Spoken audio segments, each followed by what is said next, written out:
अब तक आपने देखा अंजना बाई और उसकी 2 बेटियां रेणुका और सीमा मिलकर करीब 13 बच्चों की हत्या करती है। इसमें अंजना बाई के दूसरे पति की बेटी क्रांति भी शामिल है, जिसे उन्होंने गन्ने के खेत में मारा था। पूछताछ के बाद पुलिस अंजना बाई के घर पहुंची और वहां का मंजर देखकर उनकी आंखें फटी रह गई।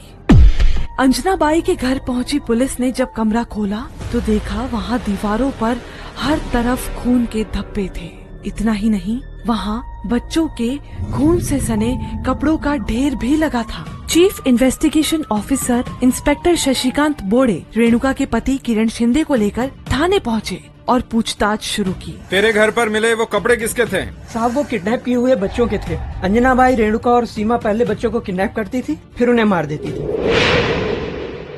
सुनते ही तुरंत शशिकांत बोड़े ने अपनी टीम से कहा, महाराष्ट्र में 1990 से 1996 के बीच अलग अलग थानों से गायब हुए या मर्डर किए गए बच्चों की लिस्ट निकालो। जांच की कमान अब सीआईडी ऑफिसर सुहास नाथ गौड़ा को सौंपी गई। जिन बच्चों की लावारिस लाश मिली थी उसे भी खंगाला जाने लगा। पुलिस ने किरण को गायब हुए बच्चों की लिस्ट और फोटो दिखाने शुरू किए। किरण पहले थोड़ा हिचकिचाया, फिर बताना शुरू किया। साहब, सब 1990 से शुरू हुआ था। अंजना बाई और उसकी दोनों बेटियों ने सबसे पहले कोल्हापुर से संतोष को उठाया, बस स्टैंड पर मारा और लाश विक्रम हाई स्कूल के पास फेंक दी।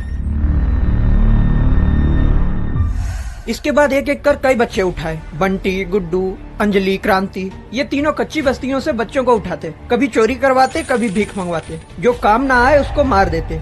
इनमें क्रांति, देवली, मीना, पंकज जैसे कुछ बच्चे अच्छे परिवार के भी थे जिनका मर्डर किया गया। चारों के खिलाफ हत्या, अपहरण और साजिश की गंभीर धाराओं 120B, 302, 365, 342, 344 में मुकदमा दर्ज हुआ। सीआईडी ऑफिसर सुहास नाथ गौड़ा ने 3 महीने में चार्जशीट फाइल कर दी। किरण का कम इन्वॉल्वमेंट होने की बात को देखते हुए उसे सरकारी गवाह बना दिया गया। अब पुलिस चारों को उन सभी जगहों पर ले गई जहां इन लोगों ने इन मासूमों की डेड बॉडीज को फेंका था। कुछ के तो कपड़े तक नहीं गले थे, चप्पलें भी पास ही पड़ी थी और एक बच्ची के कान की बाली भी मिली।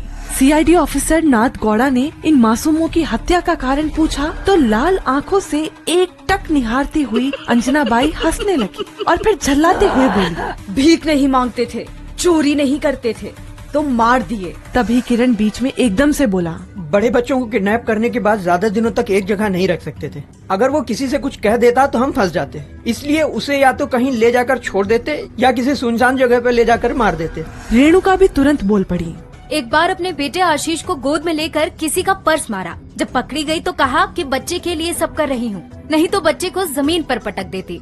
लोग